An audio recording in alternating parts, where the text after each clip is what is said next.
It took me a while, but I am finally back with another candy tutorial. This time I'm showing you how to make the smallest rotator cuff imaginable. So this is going to take a total of 252 beads, 210 for the actual cuff itself, and then 42 for the single that's going to go on top of it to be the rotator.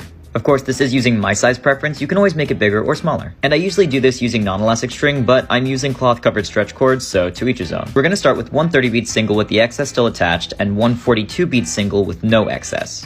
With a 30-bead single, we're going to make a single X base. If you don't know how to make an X base, I have a tutorial on that in my playlist that you can watch and then come back to this.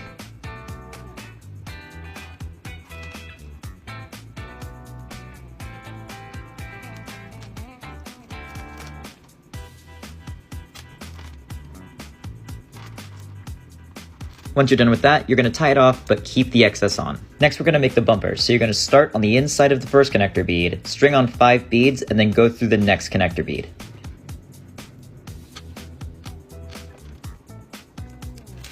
It should stand up like this, and then you repeat that all the way around. Once you get to this point, you can tie it off, and then either cut off the excess and tie it back onto the bottom, or take the excess and string it through the beads and get distracted by your cat. Or you can take your excess, string it through the beads down to the bottom instead. I'm opting for cutting it off and tying it back on.